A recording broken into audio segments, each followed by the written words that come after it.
London, let me hear you!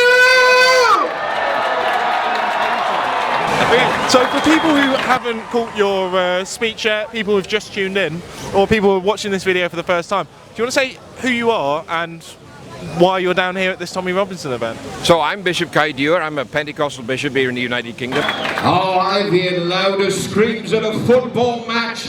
I said, London, let me hear you!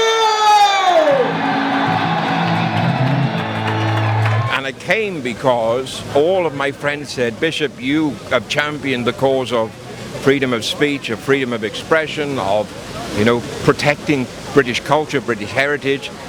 You really need to come to London. And I wasn't going to come. I really wasn't. It was Thursday night I made the decision, because I live 260 odd miles away. I just thought it's too far, it's going to take me too long.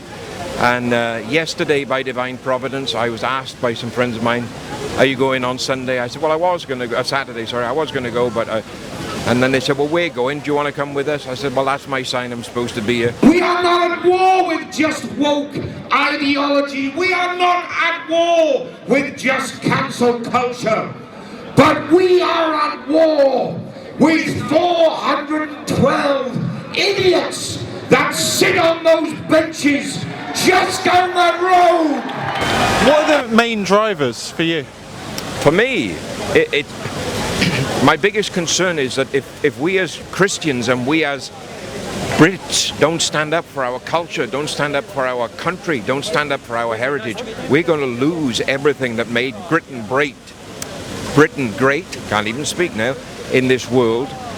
And if we lose it, we're never going to get it back. So we have to fight. They have forgotten one thing, that they govern by consent. And if they refuse to do what the people that have elected them have sent them to do, we, the people, must withdraw that consent immediately.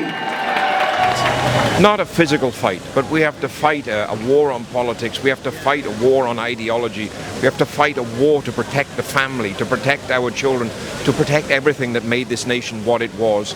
And when I look at the examples from the past, William Wilberforce, Florence Nightingale, Winston Churchill, Queen Elizabeth II, guided by the morals and the principles of the Christ they served, they showed us what it means to be a great Britain, and we have to follow in that example. This country owes this man a debt we cannot imagine.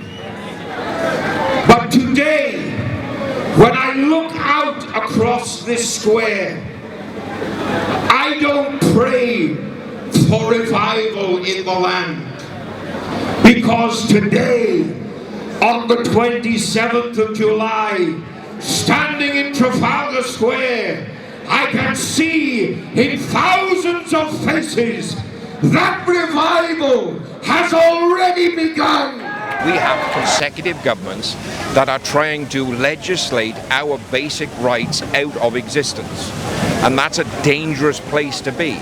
The problem is we have an electorate that in the face of those things never does what needs to be done to remove the people that are less than a mile from where we're standing now, sitting and legislating.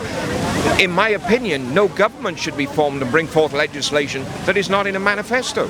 They shouldn't have a legislative agenda they've not brought before the people. There's a lot that I think maybe we should start looking at direct democracy, putting far more legally binding referendums on governments, on major policies. Like now we've got Sir Keir Starmer wants to bring us closer to the European Union again. Well, this country had its say on the European Union. And if you want to bring us closer, you need to bring that back to the people that said, no, hang on, we don't want that anymore. We, brothers and sisters, we are the last bastions in this country of freedom of speech, of freedom of religion. The problem is, we have politicians we have professional politicians, right? They're groomed out of university. They go to university, they study politics in university, they get into a local council, they groom through the political system with the view of getting them into a safe seat so that they become an MP, then put them into a marginal seat or a contestable seat, and it's all about professional politics. We are the last bastions We are the defence walls upon which modernity and multiculturalism crash. But I encourage you, every single one of you standing there, we must never be broken. How have you found it being down here today? I've had an absolute blast. It's opened my eyes. I've listened to some of the speakers, seen so many of the different issues they've raised, taken a lot in, and I've got a lot to go home and think about, a lot to process. But I know, as of today, there is a hope for Great Britain, and we have a future because we are the future. Would the churches be empty if all the bishops were like that? And where can people find you? You can find me on every social media. Just look for @Bishop Dewar, D-E-W-A-R.